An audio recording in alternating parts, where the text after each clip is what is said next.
Bah oui, c'est normal. On répétera jamais assez, venez en LAN. Venez On en répète. LAN. On rappelle que c'est censé être un 24-32 joueurs. Hein. Ouais. Et on en est au tiers, au quart. Donc, bien né, hein. Bien né, surtout avec la hype qu'on vient de se taper avec le Red Bull Comité. Oui. D'autant plus que ça arrive en France. Si vous voulez participer, ça se joue maintenant. Ça arrive en français. Ça revient. Ça revient en France, on n'a pas la date, mais en tout cas, voilà, c'est l'occasion justement de vraiment se larguer. Parce que je trouve que moi, le démarrage de la saison 2, bah, résultat, il démarre en très grande pompe pour la France. Je trouve aussi. Et voilà, venez en LAN. On va peut-être avoir d'autres occasions de faire du LAN même ici. Ah, j'espère. C'est pas nécessairement organisé par Rocketchi. Oui, ça je te laisse voir avec, les intéressés, bien sûr. On va donc pouvoir attaquer. Est-ce que le match a été posé dans le scoreboard? Le scoreboard non, mais... Ouais, je m'en occupe justement. Donc c'est un match qui oppose qui donc Vika... Domalfa contre Vicarious. Donc un match qu'on a déjà eu l'occasion de voir hein, sur cette weekly. Vicarious qui est en J... Oh, pas du tout, non, c'est l'inverse visiblement. Pour l'instant, bon, écoute, hein, les petites œuvres. Ouais, c'est ça. Donc justement, je vais les inverser. Pour l'instant, bon là, c'est du classico, classico. Hein, ça se rentre un peu dans les gencives. On a quelques ouvertures qui sont en faveur de Vicarious. Hein, d'ailleurs, là, c'est Domalfa qui est un petit peu en peine. On va réussir à s'extraire pour éviter le grab. Non, le show, c'était pas bon. Voilà, là, il y a des petites situations. Par contre, c'est une situation qui est intéressante en termes de positioning, puisque là, le reverse, il est juste très bien fait du côté de Domalfa. Mais Vicarious arrive à s'extraire. Un petit airplayer qui est enchaîné. Yep. Pour l'instant, il a des bonnes réponses. Hein. Oui, plutôt. Ouais, Oh, c'est safe tout ça. Alors on a eu un Kami tout à l'heure parce que c'est Domalfa qui a réussi à se qualifier en winner summise avec moi qui était en winner quarter. Donc c'est notre deuxième Kami du tournoi.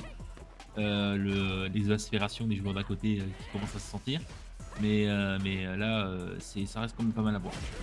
Il a bien s'est récupéré justement sur le trade. Hein. Ça va être justement en faveur de Vika qui avait encore suffisamment de vie pour mettre l'adversaire en difficulté. Là pour le coup c'est bien engagé. Un petit saut qui est proposé du côté de Domalfa. D'accord, on a voulu check la façon dont l'adversaire voudrait approcher. On a vu de toute façon au début hein, du premier round ça s'est fait notamment par un Spiral Arrow. Donc peut-être qu'il a voulu anticiper ça. Ouais, là c'est un très bon anti-air.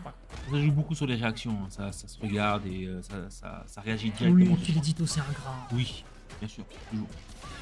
Surtout les ditos rushdown, c'est encore plus ingrat. D'accord.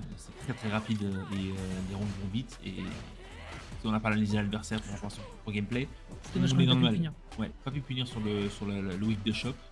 Mais pour une tentative, je sais pas si t'as vu le stand FK qui est vraiment pas mal pour Camille, qui j'apprends à utiliser. C'est un très bel enchaînement. J'arrive à utiliser un petit peu plus en match, donc c'est un très bon moyen de pressing. Ouais. Bon, bah là, pour le coup, là, il faut quand même leur donner Vicarious qui fait un. Faut reverser les noms. Ah, c'est notre sang.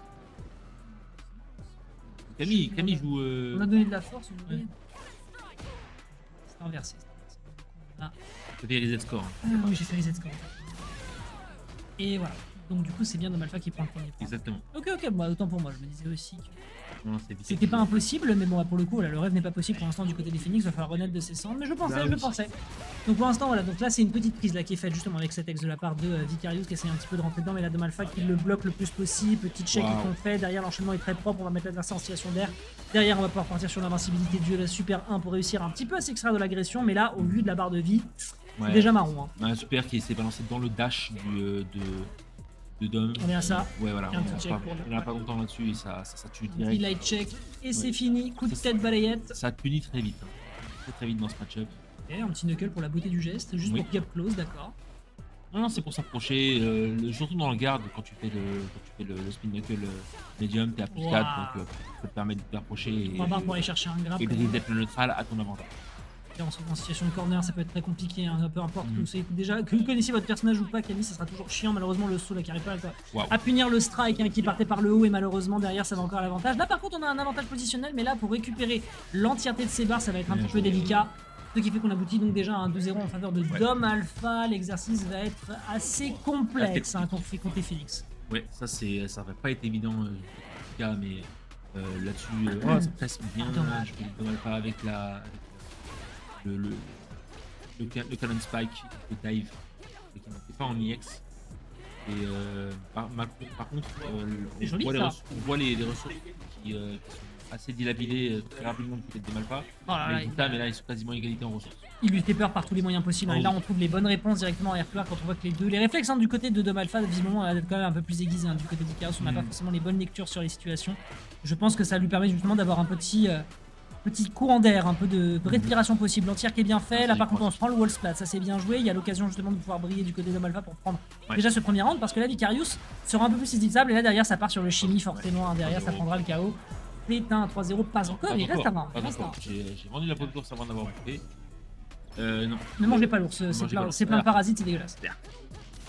Et non, pas mal du côté de Dom Alpha qui domine là cette game, mais Vika qui va essayer de retrouver un petit peu plus de vraiment, hein, la connaissance de situation à chaque fois. Tu le mets tranquillement dans le coin, c'est du conditioning. Hein. Je te mets dans le coin sans que tu le veuilles, mais je te mets quand même. Puis d'autant plus que là c'est malheureux parce que c'est que des situations de counter hit, c'est pas de punish counter, ce qui fait qu'on n'a pas l'occasion de pouvoir re-rentrer dedans.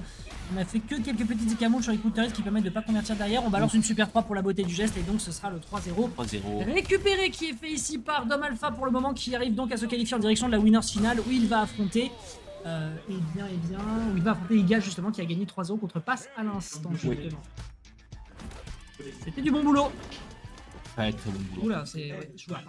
T'as terrible pour le game data, t'as juste démarré le match.